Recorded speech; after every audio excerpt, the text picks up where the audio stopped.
पूर्ण परमात्मा पाप कर्म दंड को भी काट सकता है। अभी तक जिस भी संत व महापुरुष से मिले, उन्होंने यही बताया कि पाप कर्म फल भोगने से ही समाप्त होगा। वो प्रभु कौन है जो पाप कर्म को काट देता है, वो काल के बंधन से छुड़वा देता है। उसका क्या नाम है, पूजा की विधि क्या है? कृपया अवश्य सुनिए जगत गुरु तत्वदर्शी संत रामपाल जी महाराज के अमृत वचन। परमात्मा कबीर परमेश्वर जी कहा करते थे कि हे बोली आत्मा, तो कहाँ सुख तलाश कर रही है? 21 ब्रह्मांड में कोई सुखी नहीं। ब्रह्मांड 21 आग लगी है और कृत्रिम बाजी सभी ठगी है। घर घर में आग लगी है, किसी का शांति रही नहीं। क्यों? क्योंकि हम भक्तिहीन हो गए और सभी धन कमाने के लिए प्रत्येक नीचे से निम्न सत्र का भी कार्य करने के लिए उद्धत हो जाता प्राणी, फिर भी सेठ नहीं बनता। क्योंकि ये तरीका धनवान बनने का नहीं है। धनवान बनाकर भगवान की रजा से हम अपने तरीके से धनवान बनना चाहते हैं, कोई मिलावट करके, कोई रिश्वत लेके, कोई चोरी करके, कोई डाके मार के। कभी भी जीव उभर नहीं सकता, दूना ब्रेक डाउन होगा। अब कारण क्या है कि जो आपके प्रारब्ध में लिख दिया आपके पूर्व संस्कार से, वो चेंज नहीं हो सकता। कब तक नहीं हो सकता? जब तक आप पूर्ण परमात्मा कबीर परमेश्वर की शरण में और पूरे संत उन्हीं के कृपा पात्र, उनके द्वारा भेजे गए नुमाइंदे संत की शरण में नहीं आओगे, तब तक केवल आपको वर्क डन मिलेगा, आपका पूर्व जन्म का किया हुआ संस्कार ही मिलेगा। आपके भाग्य में दुख है तो दुख ही होगा, और सुख है तो आपको धन है तो कोई सुख किसको मानते हो? कोई संतान होगी, एक अधिकार कोठी होगी, बस इसको सुख मान लेते हो। और ये सुख है कितने दिन का? कल मृत्यु हो जाए, परसों गदा, क्या सुख हुआ ये? तो ये स्वीकार करना पड़ेगा। तो कैसे हम धनवान बनेंगे? परमात्मा कबीर जी की शरण में आकर और पूरे संत से नाम लेकर के और उनकी मर्यादा में रहते हुए आप भक्ति करके देखो, और फिर देखना वो परमात्मा आपको अपने कोटे से भी धन देगा। फिर आपको ऐसा विधि बताई जाएगी जिससे आपको ऑटोमेटिकली आपके पाप कर्म तो खत्म हो जाएंगे, संकट आने वाले के जो कर्म थे वो नष्ट हो जाएंगे और उनके स्थान पर पुण्य वृद्धि हो जाएगी। तो आपको परमात्मा धनी बनाओगा। आप बीमार होगे और उसमें 20,000 रुपये लग गए और आपने 2 नंबर से कमाए 5,000, 15,000 घाटे में गए और पाप न्यारे, वो पैसे भी गए और पाप न्यू के न्यू रह गए, जिस कारण से आपने 2 नंबर तक धन कमाया था। एक व्यक्ति का इकलौता पुत्र था, वो बीमार हो गया। पहले छोटे डॉक्टरों से दिखाया जाता है, फिर इधर झाड़े जूड़े वालों के पास, फिर संतों के पास, फिर झाड़ा लगवानियों के पास, कि ताबीज बंधवानियों के पास खूब ठगया। फिर डॉक्टरों ने आखिर में यहाँ लोकल डॉक्टरों ने कह दिया कि मेडिकल में चेक कराओ। वहाँ चेक कराया उसने, उन्होंने बता दिया कि इसके दोनों किडनी खराब हो गए और पीजीआई दिल्ली भेज दिया, ऑल इंडिया दिल्ली भेज दिया। वहाँ किसी रिश्तेदार से गुर्दा गर्दा लिया, पैसे पूसे लगे, यानी 3.5 लाख रुपए में वो किडनी चेंज होगी। लड़का स्वस्थ हो गया, खुशी मनाई, कोई बात नहीं। वो व्यक्ति ये दास को बता रहा था कि जो आप कथा कर सत्संग करते हो ये मेरे ऊपर पूरी लागू हुई। उसने क्या बताया कि मैं बहुत निकम्मा आदमी था, मैं बहुत जुल्म किया करता था, अब मुझे दिखाई दिए हैं आपके सत्संग के बाद, आंखें खुल गई, मैंने कितने पाप करे थे। अब क्या हुआ कि उसने 6 महीने के बाद वो लड़का बस एक्सीडेंट में, दुर्घटना में मारा गया। इकलौता पुत्र हो गया नाश, जिसके लिए वो धन कमावा था, मेरा बेटा सुखी रहेगा, कोठी बना दूंगा, उसके लिए कार लूंगा, वो बेटा ही ना रहा।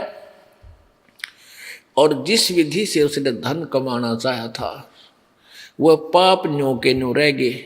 ये गधा बनेगा, किसी का बैल बनेगा, वो पूरे करेगा जिसके उसने जो ठगे थे, वो दुख बहुत भारी बन जाओगे।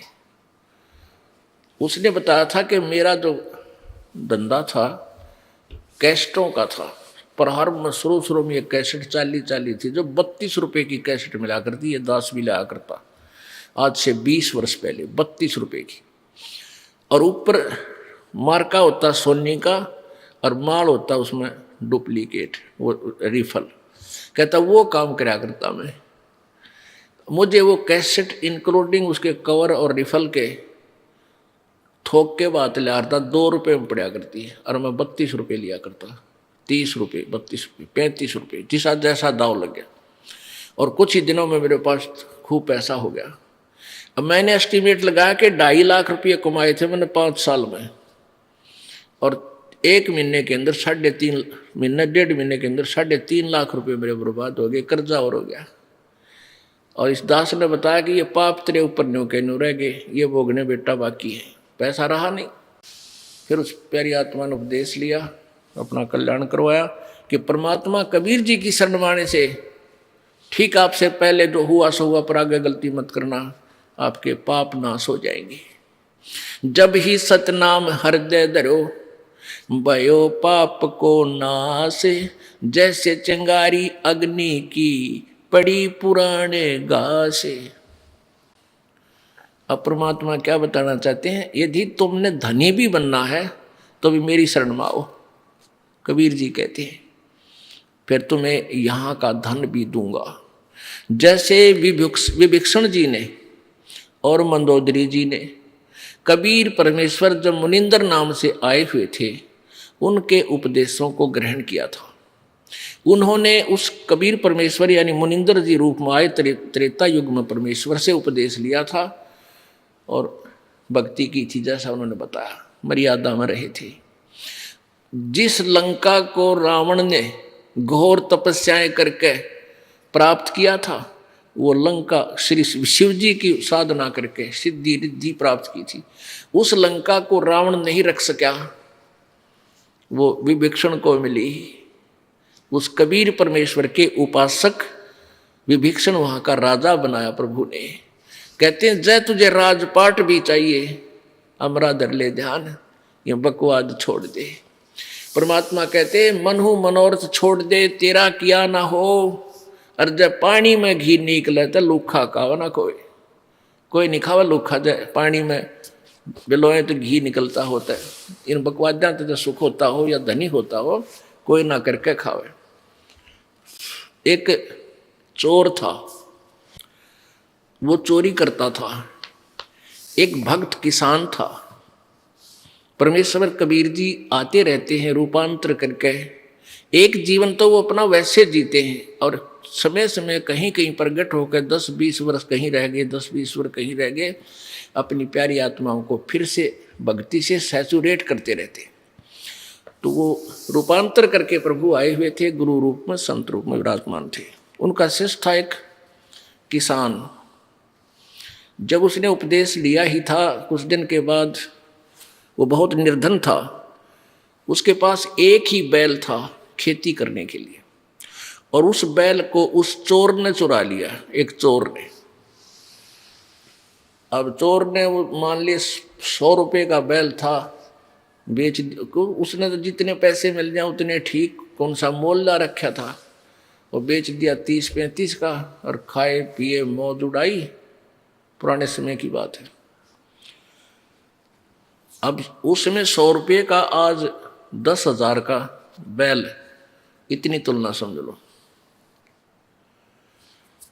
अब उसने फिर, क्योंकि चोर ने तो कमाई थे, खा पी फुर्रोए, फिर भूखा मरा, फिर चला चोरी करने के लिए।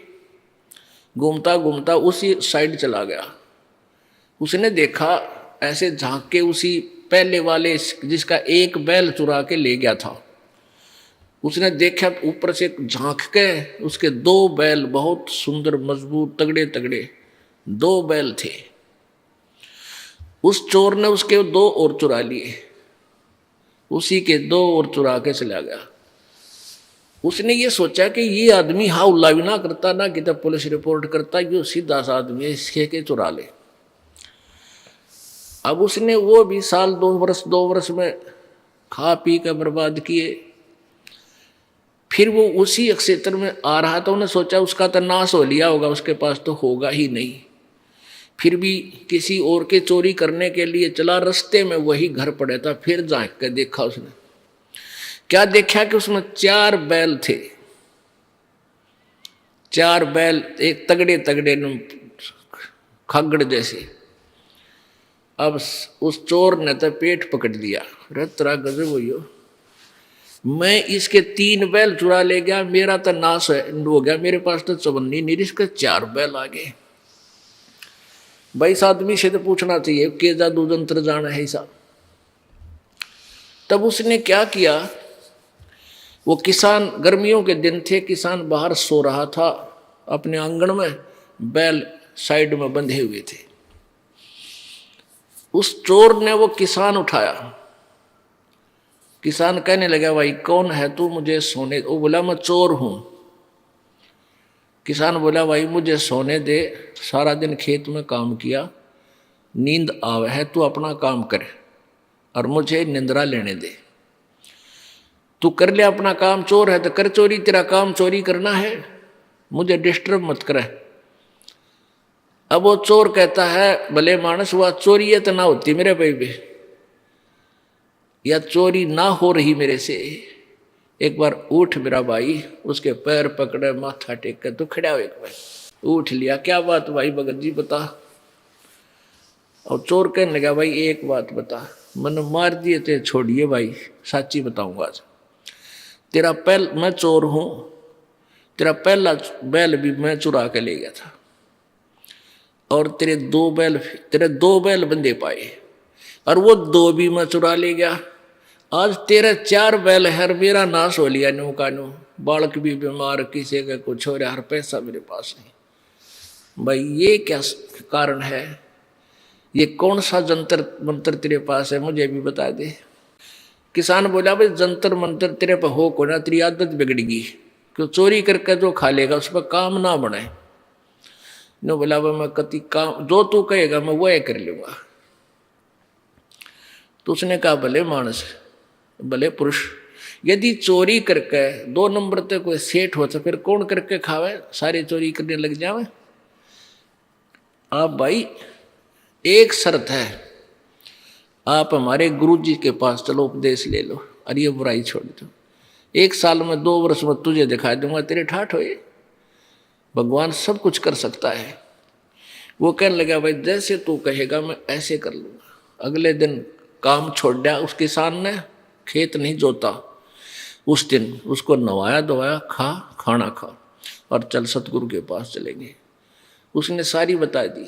तो सतगुरु जी के सामने जाके अब संत जी कहने लगे, बेटा तेरा सौभाग्य है, तेरे एक भी बात समझ में आ गई, कोई बात नहीं।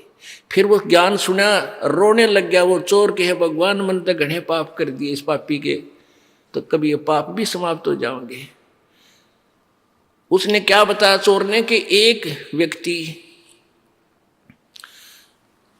वो शाम ने भैंस लाए, 6 महीने में उनको भैंस का जुगाड़ बना। कुछ अपने घर से पैसे इकट्ठे किए, कुछ दूसरों से इकट्ठे किए, वो भैंस लाए और परिवार के लोग बड़े खुश हो रहे। मैं छुप कर बैठ गया उस चोरी करने के लिए।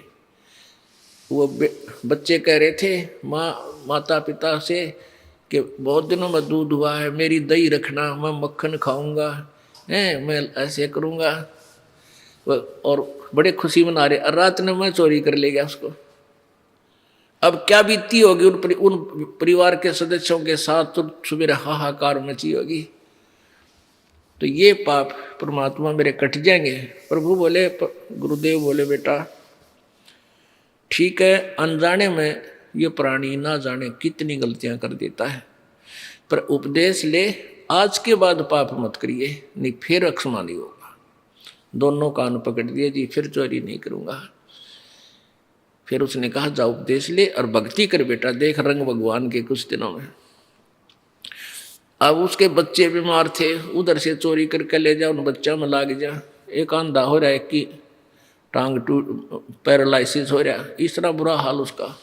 उन बच्चा ने लिया ठा के साया ने, एक गुरु जी उपदेश दे दो, इन पर दया करो। वो नाम लिया, धीरे धीरे बगैर ही औषधि के मालिक के आशीर्वाद तो बालक भी ठीक होने लगे। अब उस किसान ने कहा कि ले भाई, ये एक बैल तू और ले जा और अपना कमा ले, धंधा करके खा भाई। वो कहने लगा भाई बैल तो मैं ले जाऊंगा तेरा एक, पर तेरे पैसे दूंगा सारे, पहले वाले बैलों के भी और इसके भी। किसान बोला भाई वह तले तेरी मौज है, बाकी मन तेरे पैसे ही कती आवश्यकता नहीं। तो उसने क्या किया, अपना धंधा करना शुरू किया। 2-3 वर्ष के बाद उसका खूब ठीक गुजारा हो गया।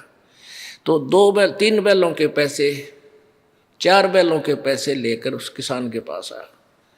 कहने लगा भाई तेरा भला हो, आपने मुझे बहुत ही अच्छा मार्ग दिखा दिया और ये पैसे ले तेरे सारे।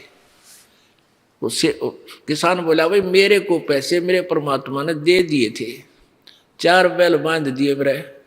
एक सीजन में इतनी कणक होगी थी मेरे पास, उन 3 बैलों की चोरी के भी सब में ठाठ कर दिए। ये पैसे मालिक को दे, तेरा पुण्य बनाए। वो दान करवाए दाता के पास, गुरुदेव के पास जाके। तो पुण्यात्माओं, हम परमात्मा की परिभाषा से बहुत दूर हैं, परिचित भी नहीं है, इसलिए हम पाप पे पाप करते जा रहे हैं, दूने दुखी हो रहे हैं। और पैसे की होड़ लगी, 2 नंबर के काम थे, किसी तरह भी पैसा हो, पैसा ही पैसा दिखाई देता है संदेह प्राणी में। और पैसा भी परमात्मा बिना आपके पास आ नहीं सकता, दूना दुखी होगा। तो यहाँ परमात्मा हमें बताना चाहते हैं कि सुख तो यहाँ है ही नहीं, लेकिन निर्धन ये सोचता है ये धनवान सुखी होंगे, मेरे पास माया आ जाए। माया आए पाछे देखियो आप किसे सुखी होगे, दूने दुखी। पूछो मत, इन सेठा ने पूछ ले क्या हालत से उनकी, क्योंकि माया एक बार आई ना और आदमी का मस्ती छाई ना, पहले तो भगवान से दूर करेगी। क्योंकि हम इस झूठे सुख को सुख मान लेते हैं, धन हो जा, एक कार कोठी हो जा, 10 आदमी सलूट करनी हो जा, बस फिर तो टीटी पाक जाए। और परमात्मा कहते हैं या तो पृथ्वीपति, पूरी पृथ्वी का राजा, चक्रवर्ती राजा चकवा, वो भी सुखी नहीं भाई। देवराज इंद्र का राजा भी सुखी नहीं। क्या बताते हैं भाई, सुरपति दुखिया भूपति दुखिया, ये रंक दुखी बपरीती हो। सुरपति दुखिया भूपति दुखिया, रंक दुखी बपरीती हो। कहे कबीर और सब दुखिया, एक संत सुखी मन जीती हो। संत सुखी मन जीती हो, तंदर सुखिया कोई न देखा, जो देखा सो दुखिया हो। उदय अस्त की बात करत हैं, मन सबका किया विवेक का हो। सबका किया विवेक का हो। अब क्या बताते हैं भाई, इंद्र भी दुखी, सुरपति देवताओं का राजा दुखी, और पूरी पृथ्वी का राजा दुखी, और रंक दुखी बपरीती हो। और गरीब तो स्वाभाविक दुखी, निर्धन तो स्वाभाविक दुखी। और कौन सुखी, कहे कबीर और सब दुखिया, एक संत सुखी मन जीती हो। अब मन जीता कैसे होगा, परमात्मा की शरण में आवे, और गुरु जी बताते हैं परमेश्वर का विधान के बीड़ी शराब मांस तमाकू जर्दा कभी छूना भी नहीं है यदि तूने कुछ सुख चाहिए जीवन में। ये सबसे बड़े शत्रु है इस प्राणी के, इनको कभी नहीं खाना चाहिए। बकवाद करेगा क्योंकि इसने तो आपको पशु बनाने का कॉन्ट्रैक्ट ले रखा है, ठेका ले रखा है। इस मन को इन बुराइयों से हटावे और परमात्मा के चरणों में लगावे। मन चाहता है कार खरीदूं, कोठी खरीदूं, ये कर लूं, वो कर लूं। अब मन के खरीद सोचने से और कहने से कुछ नहीं होगा। परमात्मा में समर्पण कर दे भगवान में कि प्रभु जैसे भी आपने इस दास का हित लगे उतना ही देना, अधिक नहीं।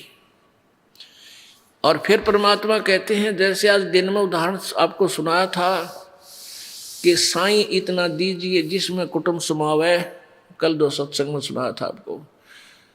और हम भी भूखे ना रहें, कोई अतिथि न भूखा जावे। यानी इतना जीत दीजिए जिसमें कुटुंब समावे। कुटुंब समान का अर्थ है रिक्वायरमेंट ऑफ द फैमिली, यानी परिवार की आवश्यकता पूरी हो। कोई अतिथि आ जाए वो भी 2 रोटी खा के जावे और हम भी भूखे ना सोवा, परमात्मा बस इतना देना। अब परमेश्वर कबीर जी ने उदाहरण दिया था, भाई देखो मैं खुद कितना निर्धन बन के एक जीवन व्यतीत किया। हमें उदाहरण देने के लिए एक झोंपड़ी में रहते थे, कपड़ा बुनते थे और जो भी उसकी कमाई होती थी उसी से पैसा लेकर कुछ अपना घर गृहस्थी का अन्न लाते थे। क्योंकि 2 माता पिता थे, मुंह बोले और 2 बालक थे जो मुर्दे जीवित कर रखे थे, लड़का और लड़की बेटी रूप में रखे हुए थे, बेटा बेटी रूप में रखे थे। परमात्मा कबीर जी का किसी से जन्म नहीं हुआ, ना उनकी कोई संतान थी, ना उनकी कोई पत्नी थी। ये झूठे लोगों ने परमात्मा को जो है ना दूसरे ढंग से पेश कर दिया, बिल्कुल गलत ज्ञान प्रचार कर रखा था। तो वो क्या करते थे, जो भी धन आता था, कमाई होती थी, अपने परिवार का कुछ खर्चे खातर लेते, बाकी शेष का धर्म में लगा दिया करते थे। अब आप जी को ये उदाहरण देते हैं कि जोड़ जोड़ कर मत डरो, परमात्मा में विश्वास रखो, जितना हो धर्म में लाओ। और फिर देखना, अब उस परमात्मा ने ये दिखाया कि मेरे द्वार पर 18 लाख अतिथि आ गए थे। अतिथि का अर्थ होता जिनके आने की तिथि पूर्व निर्धारित ना हो, अचानक आ जा। अब वो उन दुष्ट लोगों ने चिट्ठियां डाल दी परमात्मा को लज्जित करने के लिए, शर्मिंदा करने के लिए। लाखों लोग, 18 लाख व्यक्ति आगे कबीर जी के अतिथि बन गए। परमात्मा कहते हैं मेरे अतिथि भूखे नहीं गए, 3 दिन डटे, 3 दिन रुके और तीनों दिन बड़े भंडारे चले। जो भी खान योग चीज थी जिसने डिमांड की, लड्डू की इच्छा थी लड्डू आ रहे हैं, जलेबियों की इच्छा करता जलेबी आ रही है, कचौड़ी पकौड़ी खीर खांड हलवा है। और 18 लाख अतिथियों को 3 दिन तक बड़ा भंडारा दिया। और फिर प्रत्येक खाने के उपरांत 1 दोहर और 1 असरफी, जैसा भी चिट्ठी में उन दुष्टों ने लिखा था वो भी दिया। तो परमात्मा कहते हैं ऐसे रहो तुम मेरे ऊपर आश्रित कहो के। फिर देखना आन दे, कहते कल पे कारण कौन है और कल कर सेवा निकाम, मन इच्छा फल देऊंगा जो पड़े धनी ते काम। जब धनी का काम था वहां पर ना पूरी काशी का के दाने इकट्ठे कर ले गेहूं तो 18 लाख व्यक्तियों को नहीं खिला सकते, और वहां परमात्मा ने डूंडा उठा दिया।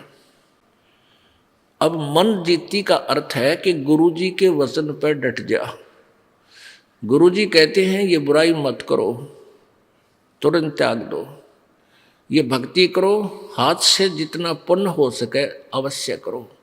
परमेश्वर जी कहते हैं चढ़ी चोंच भर ले गई नदी ना घट्यो नीर, और दान दिए धन घटे नहीं नो कह रे साहिब कबीर। पुण्यात्माओं, प्रसंग था कि तन धर सुखिया कोई न देखा, जो देखा सो दुखिया हो।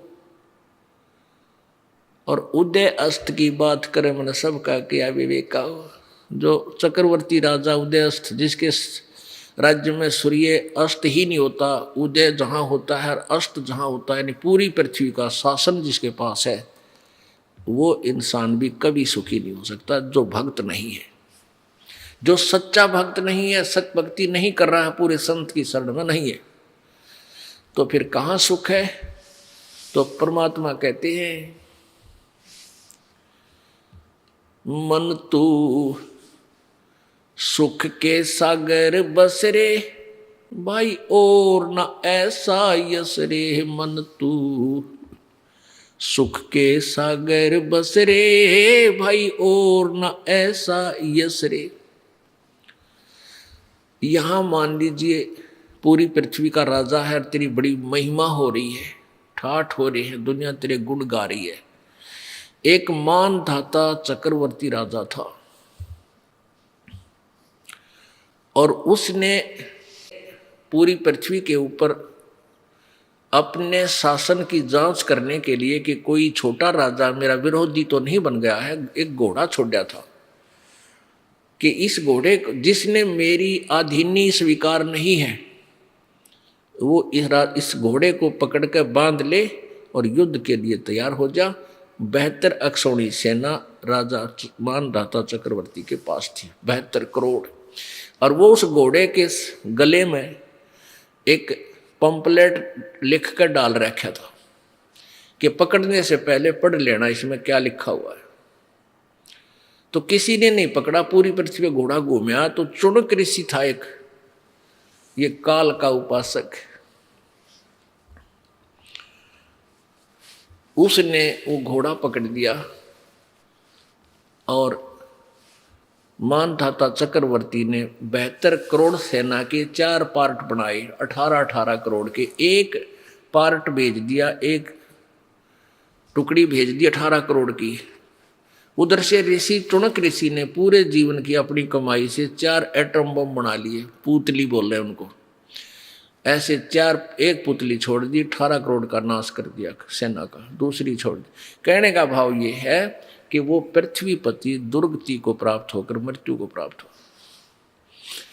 उदय अस्त बीच चक्कर चले थे ऐसी जन ठकुराई, उदय अस्त बीच चक्कर चले थे ऐसी जन ठकुराई। चुनक ऋषि स्वर कल्प करी तब खोज न पाया राई, मन तू सुख के सागर बस रे भाई और न ऐसा यस रे। यस माने यहाँ तू क्या महिमा बनाना चाहता है, कार खरीद के और आसपास के लोगों में प्रभु बनना चाहता है कि ओ बड़ा सेठ आदमी है। कहते हैं सर्व सोने की लंका होती, ओहो ये क्या दिखाते हैं मूर्ख लोग अनजान। 4 गुठी पर रे मोटी मोटी वो तरह और गोड़े विसी मोटी चैन। अरे कुतरू, कबीर साहब कहते हैं तुम वैसी समांडी पाएंगे। रावण ने पूरी सोने की लंका बना रखी थी, जैसे हमने मकान बना रखे ऐसे सोने की लिपाई, सोने की ईंट, स्वर्ण, और आज उसका कितना नामो निशान नहीं। ये क्या सुख है। तो परमात्मा क्या बताना चाहते हैं कि मन तू चल रे सुख के सागर, जहां शब्द सिंधु रत्नागर। ओह, अब सुख सागर किसे कहते हैं भाई? शंखो लहर मेर की उपजे कैर नहीं जा कोई, शंखो लहर मेर की उपजे कहर नहीं जा कोई। दास गरीब अचल अविनाशी सुख का सागर सोई, मन तू सुख के सागर बस रे भाई और न ऐसा यस रे। शंखों लहर मेहर की उपजे।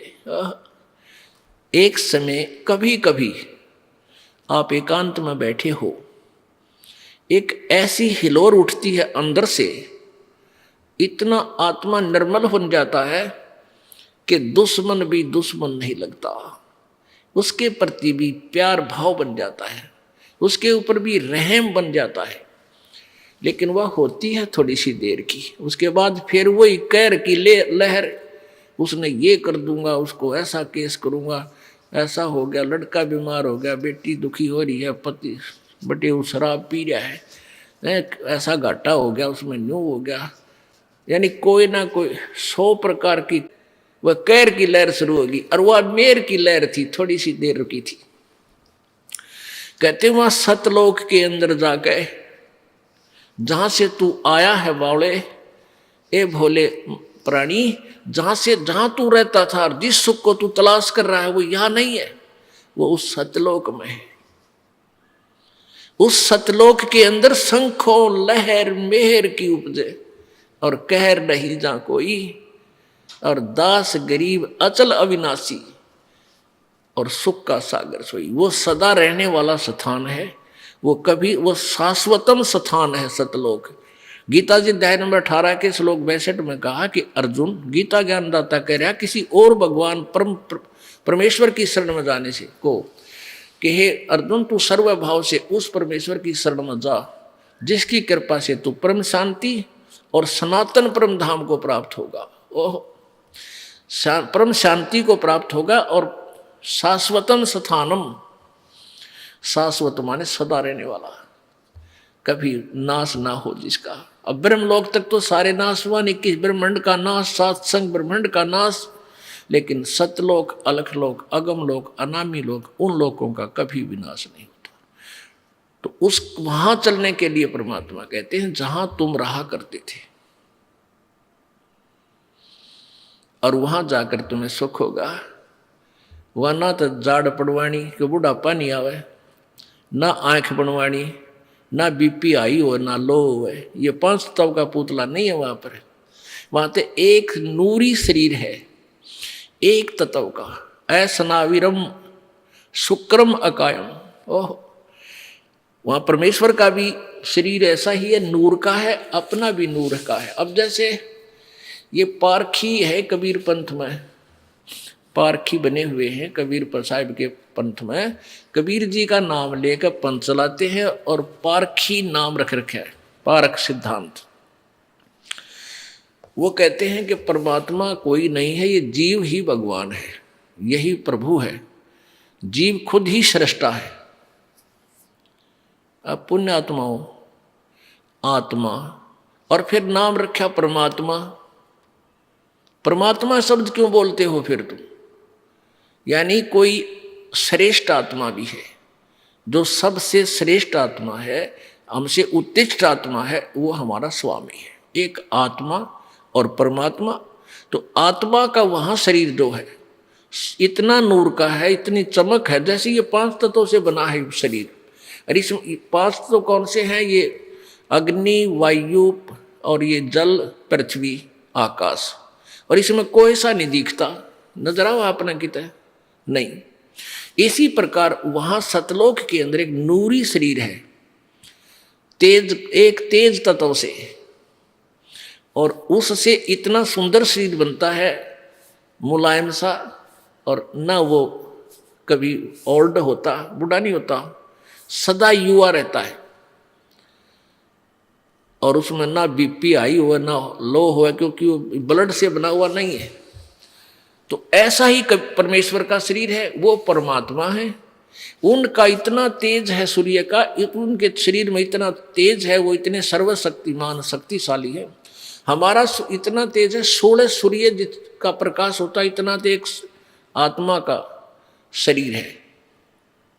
और उस परमात्मा के एक रूप में करोड़ सूर्य, करोड़ चंद्रमा मिला दे, जब सतलोक के अंदर जो प्रभु के शरीर की स्थिति है, तो भी वो प्रकाश फीका रह जावे प्रभु के उस नूर के सामने। इतना नूर, इतना सुंदर है।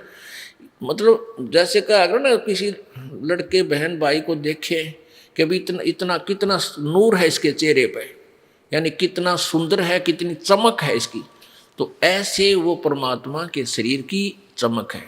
और वहां आत्मा का शरीर भी नूर, एक तत्व से बना हुआ है। अब हम वहां से आए हैं, और जब तक वहां नहीं जालेंगे हमें सुख नहीं हो सकता। वहां जाने के लिए कौन सी विधि अपनानी है, कैसी अपनानी है, कैसा संत चाहिए, कौन सा मंत्र चाहिए, वो ये दास बतावेगा। वैसे तो अपनी अपनी कह गए इस दुनिया के माँ, और बिन साहिब की बंदगी की ठोर ठिकाना ना। अपनी अपनी सभी बताते हैं, ये दाप कर लो, ये भक्ति कर लो, ये मंत्र कर लो, एक माला दे दी, ले कंठी, तू चेला मैं गुरु। ये कोई बात हुई? अब यहाँ आते हैं बिहार के बच्चे, परमात्मा की प्यारी आत्मा, ये बहुत अच्छी आत्मा जो इतनी दूर सफर करके आई, बाल बच्चों को लेकर आए, वर्ष भी बूढ़े भी। अब इनको उल्टे रंग में रंग रखा वहाँ नकली कबीरपंथियों ने। एक तुलसी की लकड़ी की माला दे रखी है, गले में गाल दी, नो कहे माला नहीं उतारेंगे, कंठी हो, कंठी नहीं खोलेंगे। इस कंठे ने शर्म मार ले, बता क्या करेगी इस कंठी का, क्या करोगे? अरे परमात्मा ने जो ज्ञान दिया है उसके आधार से चलो, और तुम सारी क्रिया करो, दुर्गति हो रही तुम्हारी, घर में इतना दुख, शरीर में कष्ट, इस कंठी ने कोई लाभ नहीं दिया तुम्हारे। परमात्मा कबीर जी ने कहा था, ये कबीर जी ने कंठी से सिलसिला नहीं चलाया, ये तो नकली कबीरपंथियों ने बाद में इन भोली आत्माओं को बांधने के लिए सिस्टम तैयार किया। कबीर जी ने केवल एक समय नाम उपदेश लेने के लिए महर्षि रामानंद जी को अपना गुरु बनाने के लिए, गुरु मर्यादा बनाए रखने के लिए, क्योंकि वो वैष्णव साधु थे रामानंद जी, वो कंठी दिया करते एक तुलसी की माला, एक मणिया, और वो जो है ना वैष्णव साधु माना जाता था। अब परमात्मा ने उनकी शरण ली। रामानंद जी ने कंठी का लिए उसमें नहीं कहा, लेकिन उन्होंने वो जो स्नान करने के लिए गए थे रामानंद जी पंचगंगा घाट पे, और कबीर जी 2-2.5 वर्ष का बच्चे का शरीर बना के और पैड़िया में लेट गए थे अंधेरे में। सुबह सुबह रामानंद जी का खड़ाऊ सिर में लगी परमात्मा के, और एकदम जब झुके नीचे को, जब कबीर जी ने बच्चे की तरह रोने की लीला की, तो जो ही रामानंद जी झुके नीचे को, उनकी कंठी हुआ एक तुलसी वाली कबीर जी की गले में डल गई। अंधेरे में रामानंद जी को पता नहीं चला। तो फिर ये कथा फिर सुनाएंगे आपको, क्योंकि ये प्रसंग और सुनाना, इसलिए एक शॉर्टकट में बता रहे हूँ। रामानंद जी के एक शिष्य ने जो सत्संग कर रहा था, कबीर जी ने उसको टोका था। तो रामानंद जी के शिष्य ने पूछा कि तू वेद शास्त्रों के बारे में कैसे जानता है, तूने तिलक क्यों लगा रखा है, क्या तूने किसी से नाम ले रखा है? परमात्मा बोले हाँ, मैंने उसी से नाम ले रखा जिससे तूने ले रखा। अब वो रामानंद जी ब्राह्मण, और वो सत्संग कर रहा था, वो रामानंद जी का शिष्य ऋषि, इस बात से वो कुपित हो गया कि झूठ बोलता है तू, हमारे गुरु जी तो किसी को नाम नहीं देते, शूद्र को, तू जुलाहा जाति का, तूने मेरे गुरुदेव को नीचा दिखाया है। रामानंद जी के पास ले गए। स्वामी जी ने जब उनसे वार्ता की तो परमात्मा ने, रामानंद जी ने कहा कि तूने मेरे से कब नाम लिया? परमेश्वर ने बताया कि ऐसे ऐसे आप स्नान करने गए थे और मैं वहाँ लेटा हुआ था, आपकी खड़ाऊ मेरे सर में लगी थी, मैं बालक था छोटा सा, और तब आपने मुझे कहा था बेटा राम राम बोल, और ये कंठी आपने मेरे गले में डाल दी थी। और डली थी वैसे कुदरती, झुकने के कारण रामानंद की निकल गए और परमेश्वर कबीर जी के गले में डल गई थी। तो कबीर जी ने कहा, रामानंद जी ने कहा कि मैं शिष्य जिसको बनाता हूँ उसको कंठी देता हूँ, ये माला देता हूँ एक मनके की, तेरे पास है? काट के दिखा दी। कहाँ जी, ये लो। कहने मैंने तेरे को कब दी? कि जिस दिन ऐसे ऐसे कहानी बनी उस दिन आपने मुझे दी थी। तो वो परमात्मा ने केवल इसलिए वो कंठी डाली थी कि इसकी भ्रम तोड़ दूं इस रामानंद जी को। फिर रामानंद जी से चर्चा की, ज्ञान गोष्ठी हुई, फिर रामानंद जी को सतलोक दिखा परमेश्वर ने। वो महर्षि फिर परमात्मा के चरणों में गिर गया था कबीर जी के, और रामानंद जी ने भी वो कंठी तोड़ कर फेंक दी थी और कबीर जी ने भी फेंक दी थी, क्योंकि इन कंठियों से भगवान नहीं मिला, इस मंत्र और साधना से परमात्मा प्राप्ति होगी। अब वो टिप्पे फिर क्या था, रामानंद जी के जो शिष्य थे वो रामानंद जी से विरुद्ध हो गए कि ये ब्राह्मण होकर और जुल्हाए के साथ रहता है, इसने नाश कर दिया। तो उन नकलियों ने वो कंठी वाला सिलसिला फिर जारी रखा। लेकिन परमात्मा कबीर जी ने केवल सब चीज़ों से दूर किया।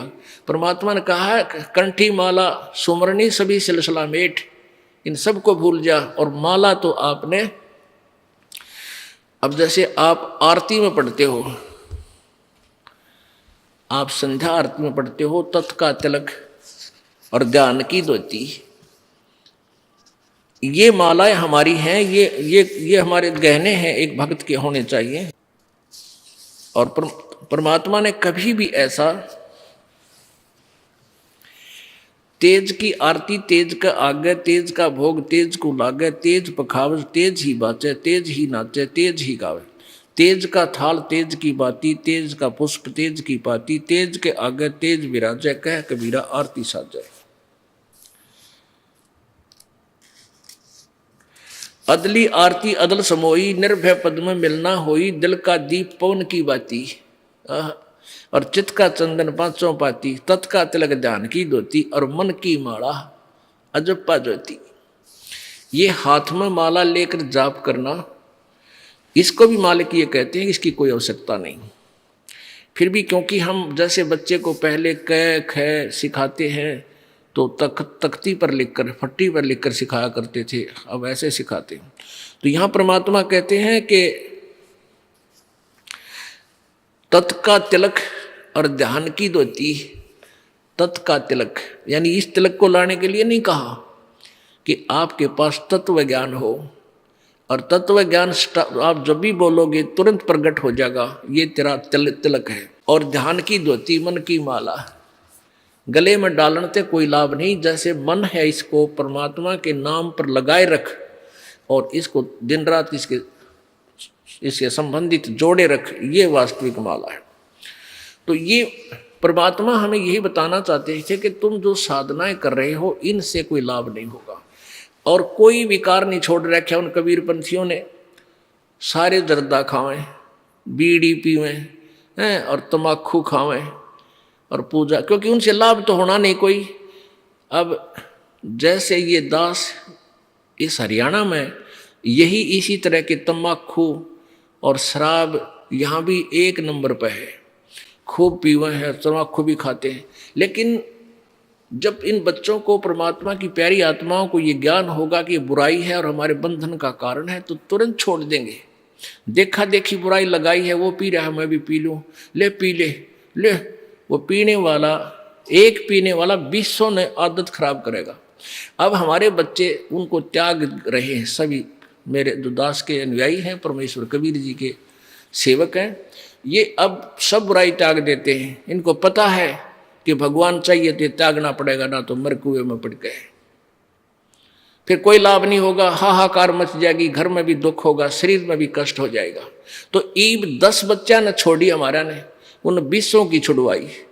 अब हजारों ने छोड़ी तो 10,000 की छुड़वा दी, 1 लाख ने बुराई छोड़ी तो 10 लाख की छुड़वा दी। तो बुराई घर भी ऐसे ही किया था, एक पीने लगा 10 को सिखा दिया, 10 ने फिर 200 को सिखा दिया, हजारों को सिखा दिया। तो ऐसे ही बुराई हम हटाएंगे समाज से, दास का ये मुख्य उद्देश्य है, क्योंकि इसके बिना भक्ति बन नहीं सकती। जैसे किसान खेत बीजता है और खेत को संवारेगा नहीं, वैसे बीज दे उसको कुछ नहीं मिलना, व्यर्थ प्रयत्न है, वो बीज भी बर्बाद करना है। तो दास का उद्देश्य है कि पहले आपको हर बुराई से दूर करूं जो आवश्यक ही नहीं हमारे मनुष्य जीवन की, और फिर ये नाम रूपी बीज आप में बोऊंगा। देखियो परमात्मा कितना सुख देगा आपको। अब कल आपने सुना था तिल भर मछली खा के परमेश्वर कहते हैं और लाख गऊ दे दान।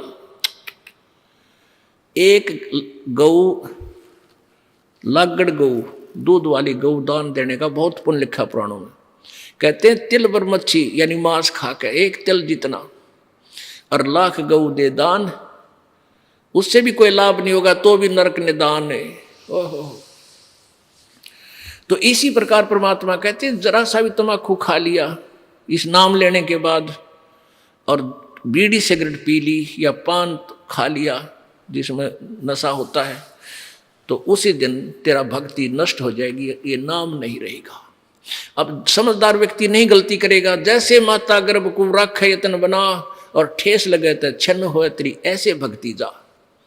किसी बहन को 5, 7, 10 वर्ष में कोई गर्भ रहा हो, फिर वो रात में भी दुखी रहती है, कि चिंतित रहती है। जब वो करवट लेती है तो भी एकदम उठ के बैठ जाती है, कहीं मेरे बच्चे पर दबाव तो नहीं पड़ गया और ये खराब तो ना हो गया है, भगवान मेरा गर्भ खराब ना हो जाए। तो वो फिर उसको प्रफुल्लित कर लेती है, फिर वो बालक, वो लाल उसको प्राप्त होता है। ऐसे ही ये भक्ति है, इसको इतने जतन से रखना पड़ेगा आपने, यदि परमात्मा चाहते हो ना, यहाँ आने की कोई आवश्यकता नहीं, क्यों डरे ढो खाम का। और आज देखना कुछ दिनों के अंदर ये समाज सुधरेगा, आपकी हर इच्छा परमात्मा पूरी करेगा, घर का दुख मिटेगा, शरीर का कष्ट मिटेगा, जो लाखों रुपए से बिना मिटना था। तो फिर आपको कितनी शांति और कितनी खुशी होगी और कितनी उमंग से आप आओगे। पहले वो बीमारी पर पैसा लगाते थे, फिर दान में खर्चोगे और दान से आपको पुण्य होगा। कहते हैं धर्म तो दसकैली दसके तीनों लोग, और खैर आए तुम्हें खैर है कीजिए तुम भोग। अब हमने ये साधना करके, क्यों करते हैं साधना? कि हम सुख सागर प्राप्त करें, हम सतलोक में चलें। हम कहाँ से आए थे और क्यों फंसे काल के जाल में। आप जी को अब एक सृष्टि रचना सुनाना चाहेगा ये दास, जो परमेश्वर पूर्ण ब्रह्म कबीर परमेश्वर जी ने अपने द्वारा रची हुई सृष्टि को स्वयं ही आकर बताया है। क्या बताया था परमात्मा ने? धर्मदास ये जग बोराना, कोई न जाने पद निर्वाणा। यही कारण मैं कथा पसारा, सबसे कहिए एक राम नियारा। यही कथा जग जीव सुनावो, सब जीवों का भरम नसावो। भरम गए जग वेद पुराणा, आदि राम का भेद न जान्या।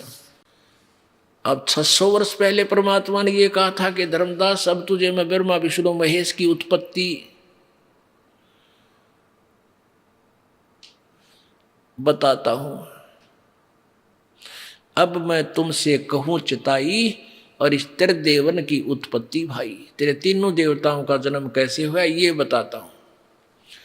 अब धर्मदास जी चिंगर गया कि हे महाराज आप तो बड़े, क्योंकि कबीर परमेश्वर जी मुसलमान फकीर के रूप में मथुरा में मिले थे उस पवित्र आत्मा धर्मदास जी को, और परमात्मा ऐसे काटे का ज्ञान सुना रहे थे। धर्मदास जी उकस उकस के नाराज हो रहे थे अंदर अंदर से कभी, और फिर ज्ञान तथ्य देखकर सामने गीता और वेदों को और पुराणों को फिर कुछ मन में सोचने पर विवश भी हो रही थी। अब परमेश्वर कबीर जी ने जो सृष्टि रचना सुनाई थी, ये दास आपको एक बार मौखिक सुनाएगा वर्बली, और फिर आपको प्रमाण दिखाएंगे अपने ही सदग्रंथों में। हे भगवान, तो पुण्यात्माओं, पूरा विश्व परमेश्वर की परिभाषा से अपरिचित है, और जब तक हम परमात्मा की परिभाषा से परिचित नहीं होंगे हम भक्ति भी नहीं कर सकते। क्योंकि ये नकली संत, ये महंत, ये मंडलेश्वर महर्षि आपका ऐसे ही हंडोला बनाए रखेंगे, ये नाम ठीक है, वो ठीक नहीं है, ये ऐसी भक्ति करो, ये ऐसा कर लो। कोई बात हुई या? अब एक भगवान और उसके पाने का रास्ता भी एक ही है। आम का बीज एक ही है, आम की गुठली, और बबुल का बीज बीज करने का, ये भी आम देगा, कभी नहीं लगेगा। सबसे पहले परमेश्वर पूर्ण ब्रह्म कबीर देव जी अकय लोक में रहते थे। अकय लोक, उसको अनामी लोक भी बोलते हैं। उसमें परमेश्वर अकेले थे। उस पूर्ण परमात्मा ने, कबीर जी ने अपने वचन से नीचे के 3 लोक और रचे, 3 लोकों की रचना की। वो कौन कौन से हैं? अकय लोक से नीचे वाला अगम लोक, उससे नीचे फिर अलख लोक, और लास्ट वाला सतलोक। अब वही पूर्ण परमात्मा अन्य 3 लोकों में भी स्वयं ही अन्य रूप धारण करके विराजमान होंगे। अब आपको सतलोक की रचना के विषय में जानकारी देंगे। परमेश्वर कबीर जी ने, यानी सत्य पुरुष ने, सत्य पुरुष का अर्थ होता अविनाशी परमेश्वर, अविनाशी प्रभु ने, सत्य पुरुष ने अपने एक वचन से वहां 16 द्वीप रचे, 16 द्वीप, और फिर 16 वचनों से एक एक वचन से एक एक पुत्र की उत्पत्ति की। उनमें से एक का नाम अचिंत और एक का सहजदास, जोगजीत, ऐसे ये 16 पुत्र हैं उत्पन्न किए। कुछ दिनों के बाद परमेश्वर ने अरुण सब से कहा कि तुम अपने अपने द्वीप में जाओ, वहां रहो। उसके बाद कभी सत्य पुरुष ने अपने पुत्र अचिंत से कहा कि आप सृष्टि रचना करो। अचिंत ने अपने वचन से ये अक्षर पुरुष की उत्पत्ति की, जिसको परब्रह्म बोलते हैं। अक्षर पुरुष वहां चला गया। एक मान सरोवर है जो प्रभु ने रचा था शब्द के साथ ही। उस मान सरोवर में अमृत जल है, स्नान करने के लिए अचिंत चला गया। वहां श्वासों से शरीर नहीं हमारा, श्वासों से शरीर हो तो फिर वो गिनती में आ जाता है, अमर नहीं रहे। जैसे एक ट्यूबलेस टायर होते हैं, उसमें हवा नहीं भरनी पड़ती, रबड़ के टायर होते हैं। और एक ट्यूब वाले वो तीसरे दिन पाटे रहे, पटाखा बोला रहा उसमें। तो ऐसे वहां शरीर बगैर हवा, बगैर प्राणों के, बगैर श्वास के है। वो जाकर के अचिंत मानसरोवर में नहाने गया था, वहां जाकर लेट गया और मस्ती में नींद आ गई, बहुत गहरा चला गया। अब काफी समय तक बाहर नहीं आया तो परमेश्वर कबीर जी ने, सत्य पुरुष ने, उसी अमृत जल से जल लिया अपने हाथ में और अपनी वचन की शक्ति से एक अंडा बना दिया। अंडा बहुत विशाल अंडा था और उसमें एक आत्मा अपने वचन से उसके अंदर प्रवेश कर दी, अपने ही शरीर से निकालकर, आवाज वचन से बनाकर। वो अंडा, उस आत्मा उसके अंदर थी, वो अंडा नीचे चला गया, गड़गड़ गड़गड़ करता हुआ जल में छोड़ दिया। अब वो अक्षर पुरुष उसकी गड़गड़ाहट से जाग गया, निंद्रा भंग होगी। अब जैसे कोई व्यक्ति गहरी नींद सोया हो और उसको कोई जगा दे, एक बार उसको दुख होता है, क्रोध आता है, तो जो ही उसकी निंद्रा भंग हुई अक्षर पुरुष की, उसने देखा किसने मेरी निंद्रा भंग की। उस थोड़े से कोप से, क्रोध से अंडे की तरफ देखा, अंडा फट गया, उसमें से ये ज्योति निरंजन ब्रह्म काल निकला। आकाशवाणी की परमात्मा सत्यपुरुष ने, कबीर जी ने, कि तुम दोनों बाहर आओ। अक्षर पुरुष तो निंद्रा में था, तुझे जगाने के लिए ये सब क्रिया की, तुम दोनों बाहर आओ। दोनों बाहर आ गए और कहा तुम अचिंत के द्वीप में जाओ दोनों। वो एक द्वीप में 3 रहने लगे और बाकी एक एक द्वीप में वो 15 और थे। अब परमात्मा ने कहा अचिंत तुम सृष्टि नहीं रच सकते। परमात्मा ने इसलिए ढीला छोड़ा था कभी ये बच्चे फिर बाद में बकवाद करें। अब अचिंत बैठा बैठा देख रहा, अक्षर जाकर सो गया, अक्षर पुरुष वो परब्रह्म। अब तुम कोई सृष्टि नहीं करोगे, मैं ही करूंगा। तब परमात्मा ने हम सभी आत्माओं को, जितने भी आज कुत्ता, गधा, सूअर, चींटी, हाथी, देवता, मनुष्य बने हैं, ये सब परमेश्वर कबीर जी के बच्चे हैं। उस परमेश्वर ने अपने वचन से सभी असंख्य आत्माओं की वहां उत्पत्ति करी और सबको बहुत बड़े बड़े महल वहां दिए अलग से रहने के लिए। वहां आपका परिवार था, परिवार के परिवार थे वहां पर आपके, कोई काम नहीं, सारा दिन वहां सैर सपटे, बड़े बड़े वहां पर काजू, किस्मत, सेब, संतरे वो नूर के बने हुए। सदाबहार वृक्ष है वहां पे, अमृत जल है वहां पीने के लिए, दूधों की नदी बह रही है वहां पर। हम उसको छोड़ आए। कैसे छोड़ आए? अब हम वहां ठाठ से रहा करते थे, कोई दुख नहीं, किसी प्रकार की मृत्यु नहीं, कोई बुढ़ापा नहीं।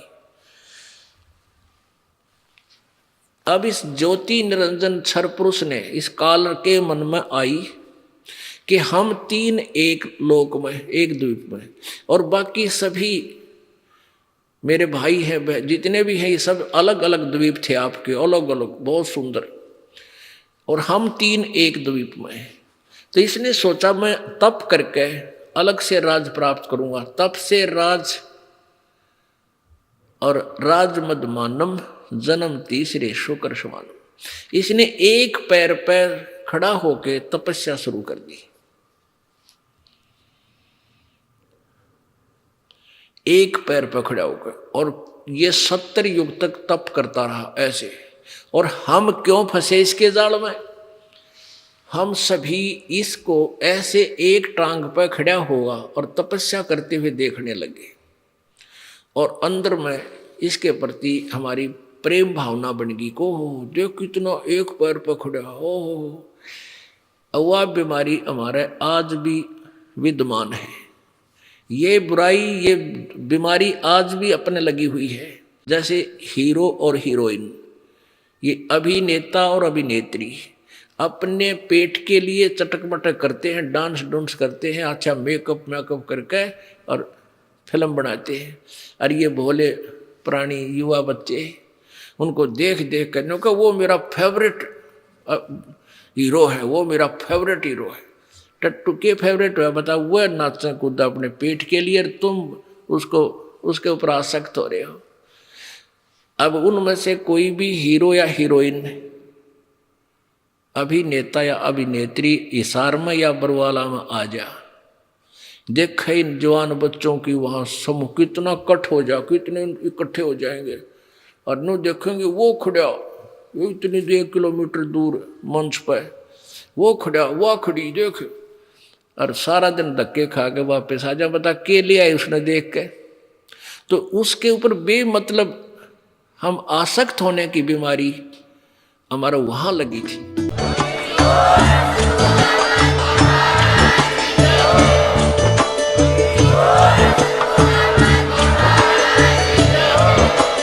आप सुन रहे थे जगत गुरु तत्वदर्शी संत रामपाल जी महाराज जी के मंगल प्रवचन। अधिक जानकारी के लिए विजिट कीजिए हमारी वेबसाइट www.jagatgururampalji.org। संत रामपाल जी महाराज जी के शुभ आशीर्वाद से पूरे विश्व भर में 500 से भी ज्यादा नाम दीक्षा केंद्र हैं, जिन पर संत रामपाल जी महाराज जी द्वारा ऑनलाइन निःशुल्क नाम दीक्षा दी जा रही है। अपने नजदीकी नाम दीक्षा केंद्र का पता करने के लिए संपर्क करें 8222880541।